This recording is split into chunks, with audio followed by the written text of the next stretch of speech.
رب اشرح لي صدري ويسر لي أمري واحلل عقدة من لساني يفقهوا قولي اعوذ باللہ من الشیطان الرجیم بسم اللہ الرحمن الرحیم۔ میرے آخری مطالعے میں سورہ آل عمران آیت نمبر 13 پہ کچھ بات رکھی تھی، جس میں دو جماعتوں کا ذکر تھا، اور ان دو جماعتوں میں مومنین کے لیے کچھ عبرت کی باتیں تھیں۔ تو اس پہ ایک چھوٹا سا مطالعہ میں نے رکھا تھا کہ ایمان والوں کے لشکر کی کیا خصوصیات تھیں، اور جو کفار کے لشکر تھے ہزار والے، ان کی کیا خصوصیات تھی۔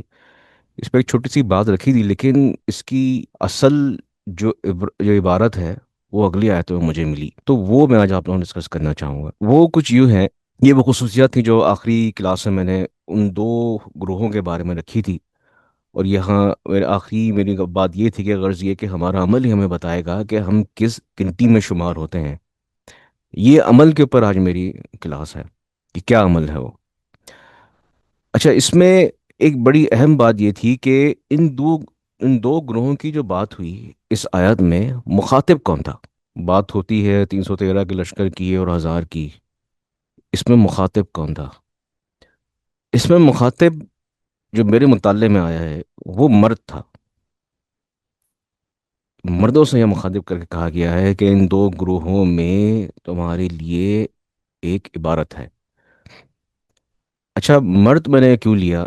اس کی وجہ یہ بھی تھی کہ پچھلی سورہ حجرات کی جب کلاسیں ہماری چل رہی تھیں تو اس میں ہم نے ایک چیز پڑھی تھی کہ یا ایھا الذین آمنوا لا یسخروا قوم من قوم، قوم ترجمہ کرنے والوں نے ترجمہ یہ کیا تھا کہ مرد کیا تھا، قوم نہیں کیا تھا، مرد کیا تھا۔ اور اس کی تشریح جو ہے استاد صاحب نے کی تھی کہ قوم مرد کیوں ہیں، اس لیے کہ قومن قائم کرنے والے ہیں، مرد دین کو، حکم کو قائم کرنے والے ہیں۔ اب ہم دیکھتے ہیں مردوں کی زندگی کے اوپر کہ آج کل کے جو ہمارے مرد حضرات ہیں ان کی زندگی کا مقصد کیا ہے۔ یعنی آج ایک عام مرد اپنی زندگی کس مقصد کے لیے وقف کر رہا ہے، وہ زندگی میں کیا حاصل کرنا چاہتا ہے۔ مثال کے طور پہ جب کوئی مرد اپنی بلوغت کو پہنچتا ہے تو اس کی پہلی ترجیح شادی ہو گئی، اس کے بعد دوسری اس کی ترجیح اولاد، اولاد میں وہ بھی بیٹے۔ اب جب دو ہو گئے تو پھر اب ضرورت آ گئی مال کی، پھر وہ مال جمع کرنے میں لگا رہتا ہے۔ اب جب مال بھی جمع ہو گیا، اولاد آ گئی اور شادی بھی ہو گئی، یہ تین کام ہو گئے، اب اس کی ترجیح سواری، اچھی سواری چاہیے۔ اب جب یہ چیزیں جمع ہو گئیں تو اب اس کی زندگی میں دوڑ لگ گئی کہ بھئی یہ جو چیزیں جمع ہو گئی ہیں ان کو سنبھالنا بھی ہے، ان کو پالنا بھی ہے، اس کو آگے لے کے جانا ہے۔ جب یہ چیزیں اس کے پاس ہو گئی تو پھر آ گئی اس کے بعد معاشی رغبت، اور وہ ذریعہ معاش تلاش کرتا رہے گا، اس میں کھوتا رہے گا۔ اس چیز کو اللہ تعالیٰ نے کہا ہے زُيِّنَ لِلنَّاسِ حُبُّ الشَّهَوَاتِ، لوگوں کے لیے ان چیزوں کی محبت خوشنما بنا دی گئی ہے۔ کن چیزوں سے؟ من النساء، عورت، وبنین، بیٹے، والقناطیر المقنطرة من الذهب والفضة، اور سونا چاندی کے لگے ہوئے ڈھیر، والخیل المسومہ، اور نشان زدہ گھوڑے، والانعام، اور مویشی، والحرث، اور کھیتی۔ اس آیت کی جو شروع کے جو چار مختلف سامان ہیں ان کو تم اچھی طرح جانتے ہیں، لیکن جو آنکھیں کھول دینے والی بات ہے وہ ان دونوں میں چھپی ہے، والانعام والحرث۔ آئیے ان کو جانتے ہیں، یہ دو الفاظ کیا ہیں۔ پہلے بات کرتے ہیں والانعام اور مویشی۔ بات کی گئی ہے مویشی کی، مفسرین نے اس کی مختلف قسم کی تشریحات کی ہیں، لیکن میں سمجھتا ہوں اس لفظ کو سمجھنے کی زیادہ ضرورت ہے تشریح سمجھنے سے پہلے۔ مویشی، ایک مویشی کی زندگی سادہ مگر محدود ہوتی ہے۔ صبح آنکھ کھلتی ہے وہ اپنے راستے پر چل پڑتا ہے، دن بھر صرف چارہ کھاتا ہے، بے معنی شور مچاتا ہے، پھر شام ہوتے ہی سو جاتا ہے۔ نہ اسے کسی دوسرے مویشی کی فکر ہوتی ہے، نہ کسی کی بھوک یا تکلیف کی پرواہ۔ اس کی دنیا صرف اپنے کھانے پینے، آرام کرنے، نسل بڑھانے اور سونے تک محدود ہوتی ہے۔ مویشی کے اوپر اللہ تعالیٰ نے سورہ آراف آیت نمبر 179 میں فرمایا ہم نے بہت سے جن و انس کو جہنم کے لیے پیدا کیا ہے، ان کے دل ہیں مگر سمجھتے نہیں، آنکھیں ہیں مگر دیکھتے نہیں، کان ہیں مگر سنتے نہیں، یہ مویشوں کی طرح ہیں بلکہ ان سے بھی زیادہ گمراہ، یہی لوگ غفلت میں پڑے ہوئے ہیں۔ اسی آیت کے جو اگلا جو ہمارا لفظ تھا جو ہمیں سمجھنا تھا، ول انعام کے بعد ول ہرس، آئیے اس پہ ذرا نظر ڈالتے ہیں۔ ہرس یعنی کھیتی۔ کھیتی کو ذرا سمجھتے ہیں، کھیتی کیا ہے؟ ایک شخص کے پاس زمین ہے، وہ اپنی محنت سے اسے قابل کاشت بناتا ہے، مٹی کو نرم کرتا ہے، پانی دیتا ہے، بیج بوتا ہے، دن رات اس کی دیکھ بھال کرتا ہے۔ وقت کے ساتھ فصل اگتی ہے، وہ اس کی حفاظت کرتا ہے، یہاں تک کہ فصل تیار ہو جاتی ہے۔ پھر وہ فصل کاٹتا ہے اور اگلی فصل کی تیاری میں لگ جاتا ہے۔ یہ سارا عمل زمین کی تیاری سے لے کر فصل کے حصول تک حرص ہے۔ ہر وہ محنت جو انسان کسی فائدے، پیداوار یا مقصد کے حصول کے لیے کرتا ہے، جیسے کھیتی باڑی، روزگار یا کوئی عمل، حرص ہے۔ سورہ شعراء آیت نمبر 20 میں اللہ تعالیٰ فرماتے ہیں، جو آخرت کی کھیتی چاہتے ہیں ہم اس کے لیے اس کی کھیتی بڑھا دیتے ہیں، اور جو دنیا کی کھیتی چاہتے ہیں ہم اسے اس میں سے کچھ دے دیتے ہیں، مگر آخرت میں اس کا کوئی حصہ نہیں۔ یعنی وہ محنت، کوشش اور جدوجہد جو دنیا کے فائدے کے لیے کی جائے، وہ صرف دنیا میں ہی رہے گی اور آخرت میں اس کا کوئی حصہ نہیں۔ کھیتی کی جو اس آیت میں سورہ شرح کی ایک بات بڑی غور طلب ہے، وہ غور طلب بات کیا ہے؟ جو جو دنیا کی کھیتی چاہتے ہیں ہم اسے اس میں سے کچھ دے دیتے ہیں، مگر آخرت میں اس کا کوئی حصہ نہیں۔ وہ کچھ کیا ہے؟ دنیا کا سب سے امیر آدمی، دنیا کی کھیتی بہت جمع کی ہوئی ہے، یہ کچھ ہے، یہ کچھ ہے۔ آخرت میں ان کا کیا حصہ ہے؟ کوئی حصہ نہیں۔ اب یہ جو سامان ہم دنیا میں جمع کر رہے ہیں، یہ سب دنیا کی زندگی کا سامان ہے، لیکن ابدی انجام کا حسن تو صرف اللہ کے پاس ہے۔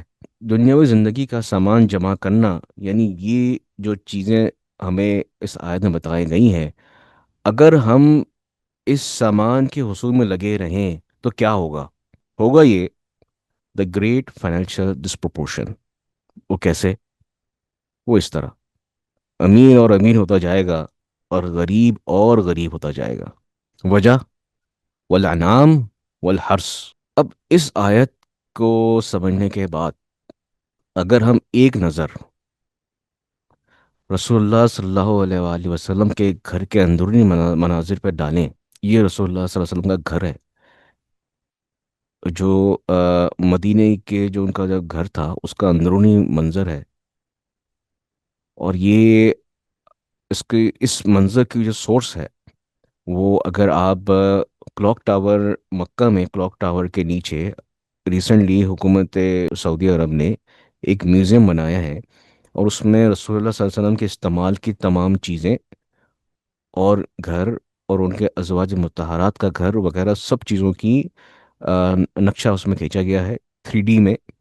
یہ اس کا اسکرین شاٹ ہے۔ اس میں آپ سامان دیکھ سکتے ہیں کہ دنیا کا کیا سامان انہوں نے اپنے پاس جمع کیا ہے، اور آخرت میں کیا حصہ ہو۔ یہ سب دنیاوی زندگی کا سامان ہے، لیکن ابدی انجام کا حسن تو صرف اللہ کے پاس ہے۔ دنیاوی زندگی کا سامان یعنی فنا ہونے والا، ابدی انجام یعنی ہمیشہ رہنے والا۔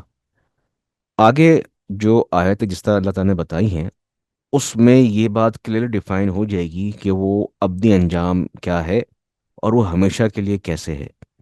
یہ آگے اللہ تعالیٰ نے اسی آیتوں میں بتائی گئے۔ سورہ بقرہ آیت نمبر 38 میں اللہ تعالیٰ فرماتے ہیں، فمن تبع ہدایا فلا خوف علیہم ولا هم یحزنون۔ جو میری ہدایت کی پیروی کرے گا اس پر نہ کوئی خوف ہوگا اور نہ وہ غمگین ہوگا۔ ابدی انجام کیا ہے؟ اگلی آیت میں یعنی سورہ آل عمران آیت نمبر 15 میں اللہ تعالیٰ فرماتے ہیں، کہہ دو کیا میں تمہیں وہ چیز بتاؤں جو ان سب سے کہیں بہتر ہے؟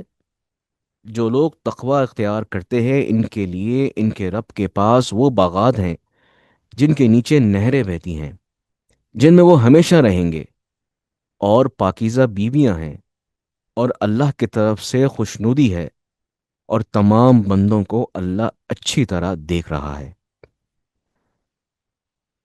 ان دو گروہوں کی عبارت میں 313 اور 1000 میں دنیاوی زندگی کا سامان جمع کرنے والے، ابدی انجام کو حسن حاصل کرنے والے،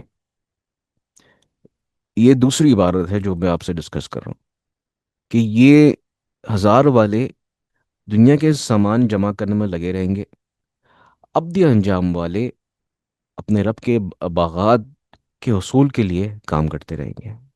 اچھا، اب جو دو گروہ تھے وہ تو ہسٹری میں تھے۔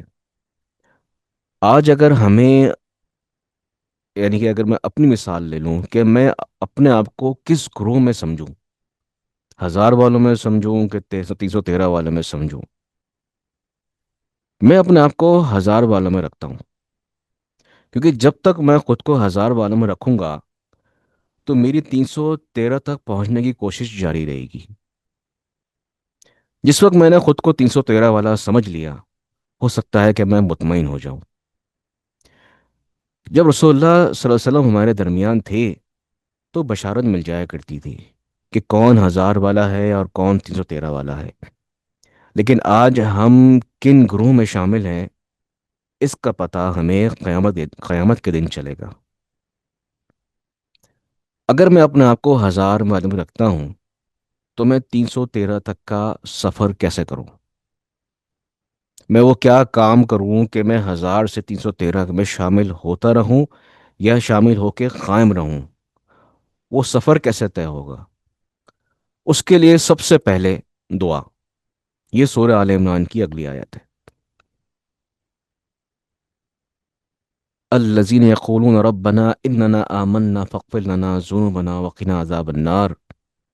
یہ وہ لوگ ہیں جو کہتے ہیں کہ اے ہمارے پروردگار، ہم آپ پر ایمان لے آئے ہیں، اب ہمارے گناہوں کو بخش دیجیے اور ہمیں دوزخ کے عذاب سے بچا لیجیے۔ دعا کے بعد ان خصوصیات کو اپنائیں۔ یہ ہے سورہ آل عمران کی اگلی آیت: الصابرین والصادقین والقانتین والمنفقین والمستغفرین بالاسحار۔ یہ لوگ بڑے صبر کرنے والے ہیں، سچائی کے کوگر ہیں، عبادت گزار ہیں، اللہ کی خوشنودی کے لیے خرچ کرنے والے ہیں، اور سحری کے اوقات میں استغفار کرنے والے ہیں۔ اس سفر کو طے کرنے کے لیے اس سفر کو طے کرنے کے لیے ہمیں ان الفاظ اور ان خصوصیات کو اچھے طریقے سے سمجھنا پڑے گا تاکہ ہم وہ عمل کر سکیں جو مطلوب ہے۔ آئیے ان خصوصیات کو ایک ایک کر کے دیکھتے ہیں۔ سب سے پہلا صابرین۔ صبر کے لغوی معنی روکنا، باندھنا، برداشت کرنا، عفو درگزر کرنا، ثابت قدم رہنا۔ اسلامی اصطلاح میں صبر کا مطلب ہے اپنے نفس کو ناجائز خواہشات، گناہوں اور خلاف شرع کاموں سے روکنا، مشکلات و مصائب میں ثابت قدم رہنا، اور اللہ کے فیصلوں پر راضی رہنا۔ صبر صرف مصیبتوں پر نہیں بلکہ نیکی کے کاموں پر ثابت قدمی اور گناہوں سے بچنے میں بھی شامل ہے۔ صبر کی بنیادی طور پر تین اہم اقسام ہیں۔ نمبر ایک، اطاعت پر صبر، اللہ اور اس کے رسول صلی اللہ علیہ وآلہ وسلم کے احکامات کی پیروی میں ثابت قدم رہنا، جیسے نماز، روزہ، حج وغیرہ ادا کرنا، بھلے ہی اس میں مشقت محسوس ہو۔ دوسرا، مصیبت سے صبر کرنا، گناہوں اور اللہ کی نافرمان کے کاموں سے خود کو روکنا، خواہ نفسانی خواہشات کتنی ہی زور کیوں نہ لگائیں۔ تیسرا، مصیبت پر صبر کرنا، پریشانیوں، دکھوں، بیماریوں، مالی نقصان یا کسی بھی ناپسندیدہ صورتحال میں اللہ کی رضا پر راضی رہنا، شکوہ و شکایت سے گریز کرنا اور ہمت نہ ہارنا۔ آئیے دیکھتے ہیں صبر کرنا کیسے کرنا چاہیے۔ اللہ پر توکل، یہ یقین رکھنا کہ ہر چیز اللہ کی طرف سے ہے اور وہی بہترین فیصلہ کرنے والا ہے۔ اس کے بعد نماز سے مدد، جب بھی کوئی پریشانی ہو نماز کی طرف رجوع کرنا اور اللہ سے مدد مانگنا، کیونکہ نماز صبر اور سکون کا ذریعہ ہے۔ شکوہ سے پرہیز، اپنی مشکلات اور پریشانیوں کا شکوہ مخلوق سے کرنے کے بجائے اللہ کے سامنے بیان کرنا۔ غصے پر قابو، غصے کی حالت میں اپنے جذبات پر قابو رکھنا اور صبر و تحمل کا مظاہرہ کرنا۔ دعا، صبر و استقامت کے لیے اللہ سے دعا کرتے رہنا۔ مثبت سوچ، حالات کی تلخیوں کے باوجود مثبت سوچ رکھنا اور یہ یقین رکھنا کہ ہر مشکل کے بعد آسانی ہے۔ قیامت کے اجر کا تصور، کہ یاد رکھنا کہ صبر کرنے والوں کے لیے اللہ نے بے حساب اجر تیار کر رکھا ہے۔ قرآن کریم میں متعدد مقامات پر صبر کی اہمیت اور فضیلت بیان کی گئی ہے۔ صبر کرنے والوں کو اللہ تعالیٰ کی معیت اور بے حساب اجر کی بشارت دی گئی ہے۔ سورہ بقرہ آیت نمبر 153 میں اللہ تعالیٰ فرماتے ہیں: اے ایمان والو، صبر اور نماز کے ذریعے اللہ سے مدد چاہا کرو، یقیناً اللہ صبر کرنے والوں کے ساتھ ہوتا ہے۔ سورہ بقرہ آیت نمبر 155 میں اللہ تعالیٰ فرماتے ہیں: اور ہم ضرور تمہیں کچھ ڈر اور بھوک سے، اور کچھ مالوں سے، اور جانوں سے، اور پھلوں کی کمی سے آزمائیں گے، اور صبر کرنے والوں کو خوشخبری سنا دو۔ سورہ زمر آیت نمبر 10 میں اللہ تعالیٰ فرماتے ہیں: صبر کرنے والوں ہی کو ان کا پورا پورا بے شمار اجر دیا جائے گا۔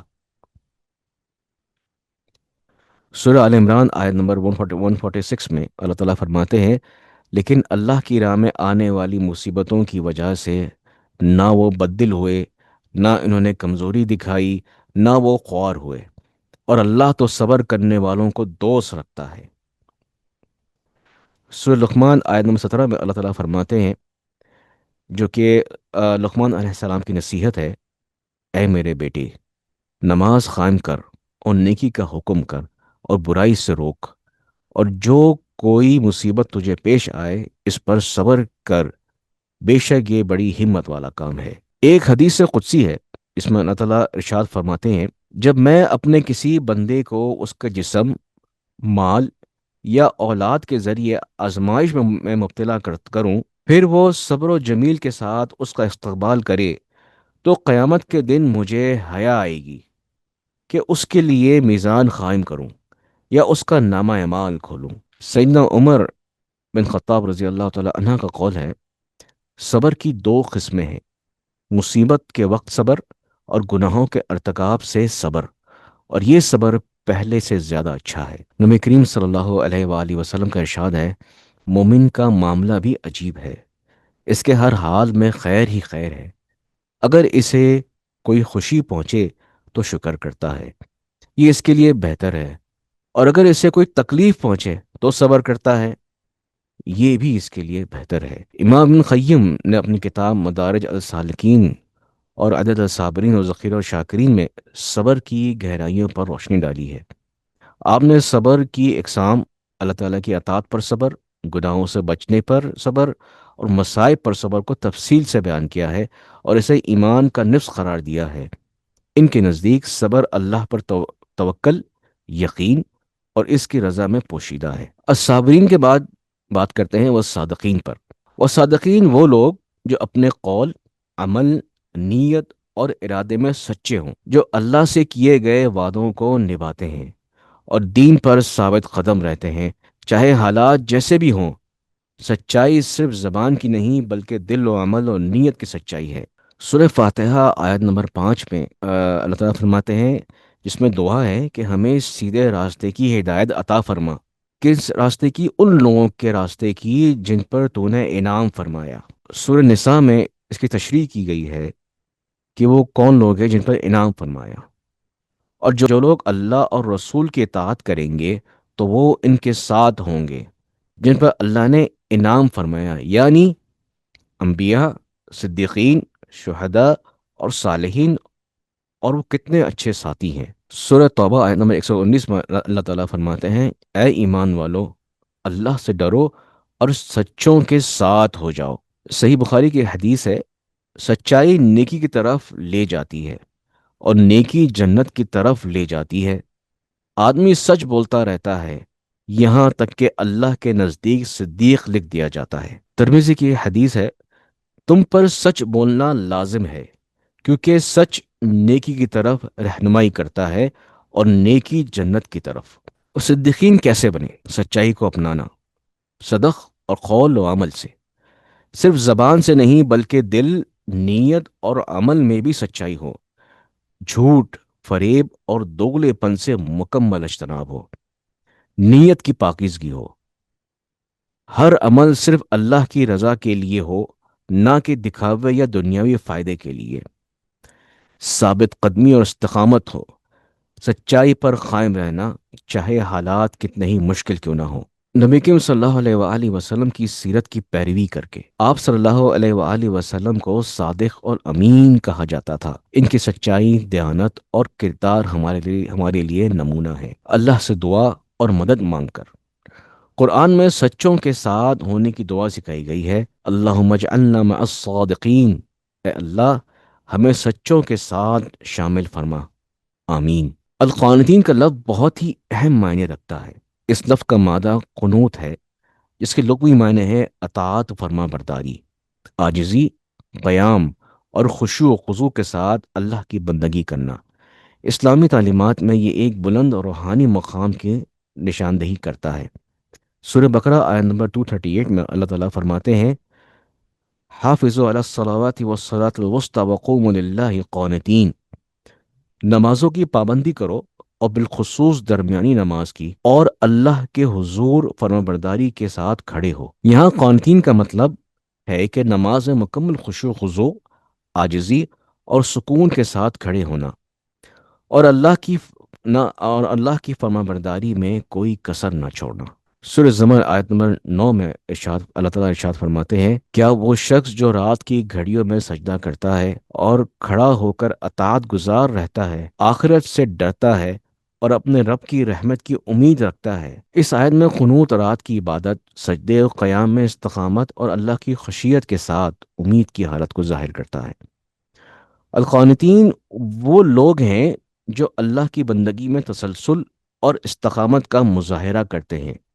یہ صرف وقتی طور پر نہیں بلکہ مستقل مزاجی سے اطاعت الہ پر قائم رہتے ہیں۔ قرآن کریم میں قانتین کے ذکر میں عورتوں کے لیے بھی خاص ذکر آیا ہے۔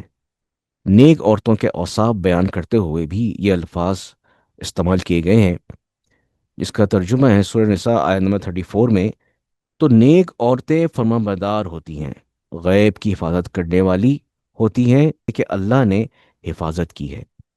یا خانتین کی مونس ہے کا مطلب اللہ اور شوہر کی اطاعت گزار عورتیں ہیں۔ امام راغب اصفہانی نے اپنی کتاب المفردات میں قنوت کے معنی میں لزوم طاعت مع الخضوع، یعنی عاجزی کے ساتھ اطاعت کو لازم پکڑنا بیان کیا ہے۔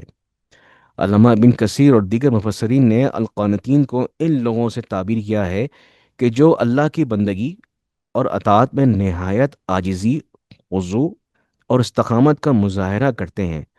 وہ اللہ کے احکامات کو بغیر کسی ہچکچاہٹ کے تسلیم کرتے ہیں اور ان پر عمل پیرا ہوتے ہیں۔ امام بخاری اور امام مسلم نے قنوت کے مختلف استعمالات کو نقل کیا ہے، جس میں نماز میں خشوع، طویل قیام اور دعاؤں میں عاجزی شامل ہے۔ اب بات کرتے ہیں القانتین کیسے بنے۔ اللہ کی کامل اطاعت و فرمانبرداری سے، تمام فرائض کو پوری پابندی اور خشوع و خضوع کے ساتھ ادا کرنا، خاص طور پر نماز کو اس کی روح کے مطابق قائم کرنا، اللہ کے تمام احکامات پر عمل کرنا اور اس کی منع کردہ چیزوں سے مکمل اجتناب کرنا، عاجزی اور انکساری، اللہ کے سامنے ہمیشہ عاجزی اختیار کرنا اور اپنے آپ کو ایک حقیر بندہ سمجھنا، تکبر اور غرور سے بچنا، عبادات میں استقامت اور تسلسل پیدا کرنا، عبادات خاص طور پر نماز اور ذکر میں مستقل مزاجی اختیار کرنا، صرف وقتی جوش کے بجائے ساری زندگی عبادت پر ثابت قدم رہنا، خشوع و خضوع، دل میں اللہ کی عظمت اور بڑائی کا احساس رکھنا، عبادت کرتے وقت یہ تصور کرنا کہ جیسے اللہ آپ کو دیکھ رہے ہیں، یا کم از کم آپ کو، یا آپ اللہ کو دیکھ رہے ہیں یا اللہ آپ کو دیکھ رہا ہے۔ دعاؤں میں یہ گریہ وزاری کہ اللہ سے دعا مانگتے وقت پوری عاجزی، اخلاص اور یقین کے ساتھ مانگنا، رات کے آخری پہر میں اٹھ کر تہجد اور استغفار کرنا، کیونکہ یہ وقت قنوت اور دعاؤں کی قبولیت کا ہے۔ ذکر الہ کی کثرت، ہر حالت میں اللہ کو یاد رکھنا، کیونکہ ذکر قلب کو خشوع عطا کرتا ہے اور انسان کو اللہ سے قریب کرتا ہے۔ القانتین وہ لوگ ہیں جو نہ صرف ظاہری طور پر اللہ کی اطاعت کرتے ہیں بلکہ ان کے دل بھی اللہ کے حضور جھکے ہوئے ہوتے ہیں، اور وہ اپنے تمام تر زندگی کو اللہ کی رضا کے تابع کر دیتے ہیں۔ یہ ایک مسلسل جدوجہد اور قربانی کا راستہ ہے جو بندے کو اللہ کی قربت اور محبت عطا کرتا ہے۔ القانتین کے بعد دیکھتے ہیں والمنفقین۔ والمنفقین کا لفظ انفاق سے نکلا ہے۔ تقریباً تمام تر علماء کرام نے اس لفظ کا اردو ترجمہ یہ کیا ہے کہ خرچ کرنا، لیکن اس لفظ کے مکمل مفہوم کے لیے اس میں ایک اضافہ ضروری ہے، کیونکہ ہمیں ملنے والا مال اللہ نے دیا ہے۔ اس کے بعد حکم ہوا انفاق کرو، یعنی مال کم کرو۔ خرچ کرو ٹھیک ہے، یعنی مال کم کرو، جس طریقے سے مال کے مالک نے کم کرنے کا حکم دیا ہے۔ مال ملنا ہمارے اختیار میں نہیں، مال کم کرنا ہمارے اختیار میں پورا پورا ہمیں اختیار دیا گیا ہے، اور وہ اختیار یہ ہے کہ جس کی امانت ہے اس کو لوٹا کر ختم کریں یا دنیاوی سامان پر کم کریں، یعنی جو مال ملا ہے اس کو مالک کو لوٹا کر کم ختم کریں یا دنیاوی سامان پر استعمال کر کے ضائع کریں۔ اس کے علاوہ مال کے مالک کی رحم دلی دیکھیے کہ مالک نے جو مال دیا ہے وہ مال مالک کو لوٹانے پر واپس بھی نہیں لیتے، بلکہ دگنا کر کے واپس دے دیتے ہیں۔ اور یہ سب سے مزے کی بات تو یہ ہے کہ جب مالک کا مال مالک کو لوٹا کر دوبارہ دگنا ملے گا تو وہ ہمیشہ کے لیے ہوگا۔ سورہ بقرہ آیت نمبر 272 میں اللہ تعالیٰ فرماتے ہیں، اے پیغمبر، ان کافروں کو راہ راست پر لے آنا آپ کی ذمہ داری نہیں ہے، لیکن اللہ جس کو چاہتا ہے راہ راست پر لے آتا ہے۔ اور جو مال بھی تم خرچ کرتے ہو وہ خود تمہارے فائدے کے لیے ہوتا ہے، جبکہ تم اللہ کی خوشنودی کے طلب کرنے کے سوا کسی اور غرض سے خرچ نہیں کرتے۔ اور جو مال بھی تم خرچ کرو گے تمہیں پورا پورا دیا جائے گا، اور تم پر ذرا بھی ظلم نہیں ہوگا۔ سورہ بقرہ آیت نمبر 3 سے لے کر 5 تک اللہ تعالیٰ فرماتے ہیں، جو بن دیکھیے ایمان لاتے ہیں اور نماز قائم کرتے ہیں، اور جو کچھ ہم نے انہیں دیا ہے اس میں سے خرچ کرتے ہیں یا کم کرتے ہیں۔ جو کتاب تم پر نازل کی گئی ہے یعنی قرآن، اور جو کتابیں تم سے پہلے نازل کی گئی تھی ان سب پر ایمان لاتے ہیں اور آخرت پر یقین رکھتے ہیں، یہ وہی لوگ اپنے رب کے راستے پر ہیں اور وہی نجات پانے والے ہیں۔ سورہ بقرہ آیت نمبر 195 میں اللہ تعالیٰ فرماتے ہیں، اور اللہ کے راستے میں مال خرچ کرو یا بصورت دیگر مال کم کرو، اور اپنے آپ کو خود اپنے ہاتھوں سے ہلاکت میں نہ ڈالو، اور نیکی اختیار کرو، بے شک اللہ نیکی کرنے والوں سے محبت کرتا ہے۔ یہاں ہلاکت انعام و حرص ہے۔ سورہ بقرہ آیت نمبر 215 میں اللہ تعالیٰ فرماتے ہیں، لوگ آپ سے پوچھتے ہیں کہ وہ اللہ کی خوشنودی کے لیے وسیم کیا خرچ کریں۔ جی، سورہ بقرہ آیت نمبر 215 میں اللہ تعالیٰ فرماتے ہیں، لوگ آپ سے پوچھتے ہیں کہ وہ اللہ کی خوشنودی کے لیے کیا خرچ کریں۔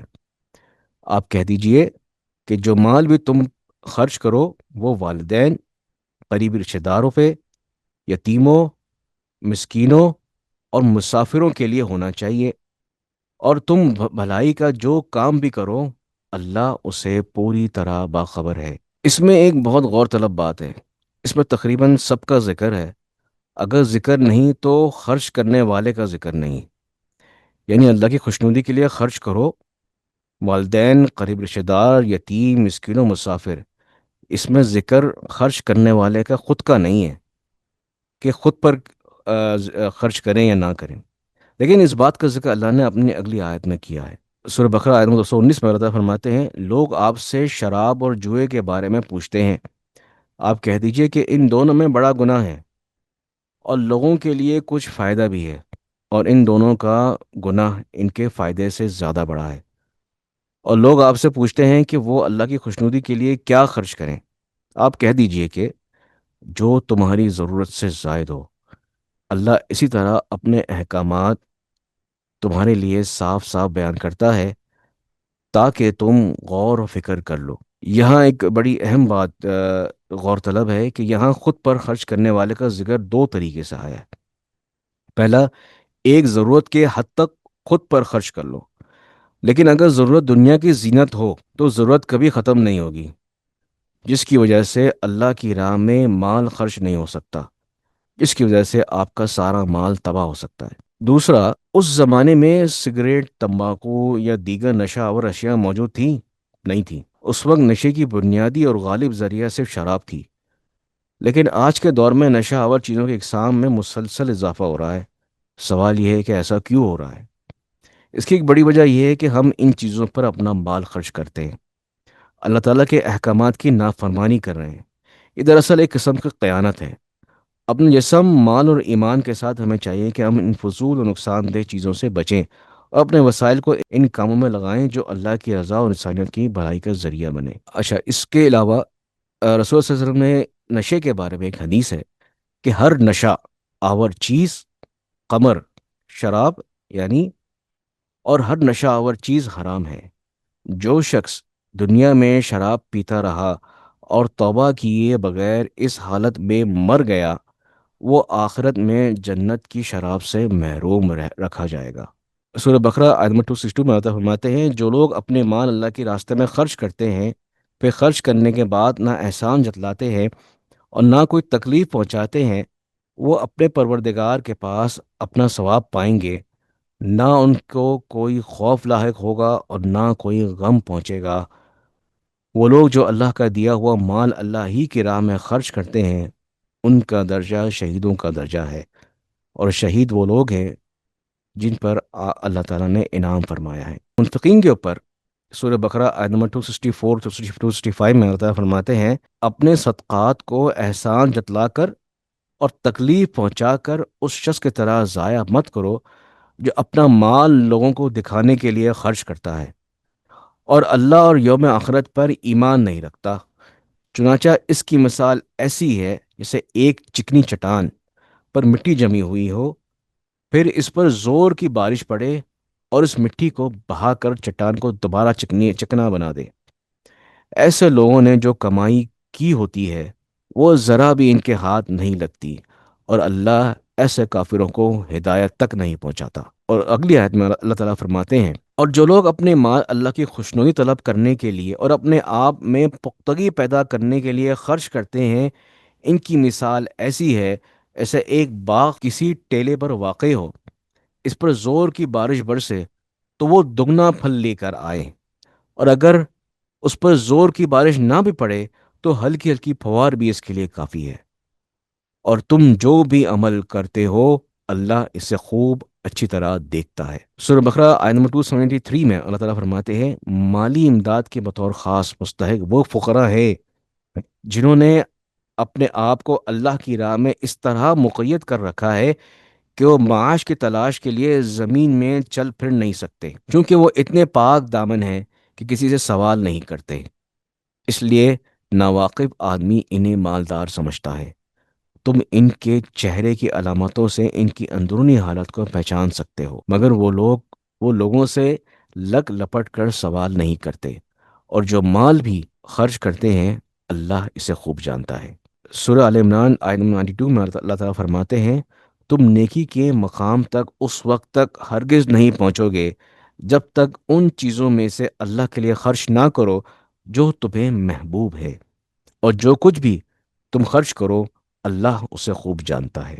اللہ تعالیٰ نے ہر انسان کو رزق یکساں نہیں دیا، کسی کو بہت زیادہ، کسی کو مناسب اور کسی کو بہت کم۔ انسانوں کے درمیان عدل و انصاف قائم کرنا ہمارے اختیار میں ہے، اور یہی اصل آزمائش ہے۔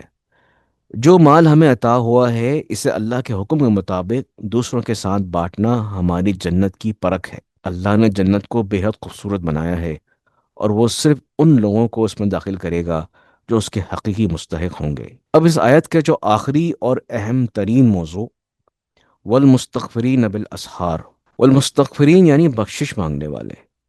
المستغفرین نکلا ہے الغفر سے۔ اس کے معنی ہیں کسی ایسی چیز کو پہنا دینا جس سے میل اور کچل سے محفوظ رہ سکے، بندے کو عذاب سے بچا لے۔ یعنی جیسے آپ کے پاس کوئی جوڑا ہے، اس پہ کوئی داغ لگ گیا، اب اس کو داغ کو مٹانے کے لیے اس کو اسی رنگ کو دوبارہ کر دیا اور اس کے بعد کپڑا ایسے ہو گیا جیسے کہ پہلے کوئی داغ تھا ہی نہیں، وہ استغفار ہے۔ اس طرح استغفار کے معنی ہیں کہ قول اور عمل سے مغفرت طلب کرنا۔ اگر استغفار میں عمل نہ ہو تو مانگنے والا جھوٹوں میں شامل ہو جائے گا۔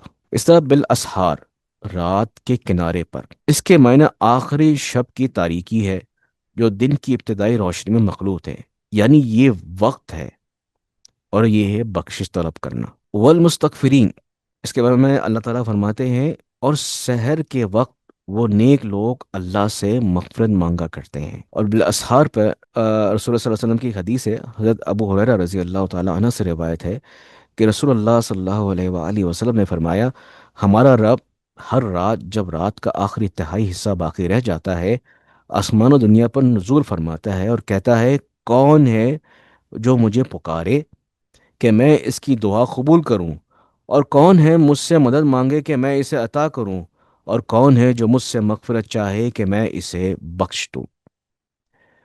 اب اس پوری آیت پہ ذرا غور فرماتے ہیں۔ کہا گیا ہے جو خصوصیات 313 کی بتائی گئی ہیں کہ اس کو 313 میں شامل ہونے کے لیے، الصابرین والصادقین والقانتین والمنفقین والمستغفرین بالاسحار، یعنی صبر کرنا، سچ بولنا، عبادت، انفاق، استغفار، یہ ترتیب بہت عجیب ہے۔ اگر ہم قرآن کا جو طریقہ ایک کلام ہے، اس میں چھوٹی چیز کو پہلے، بڑی چیز کو آخر میں رکھا جاتا ہے، اکثر آیت میں ہم نے یہ دیکھا ہے۔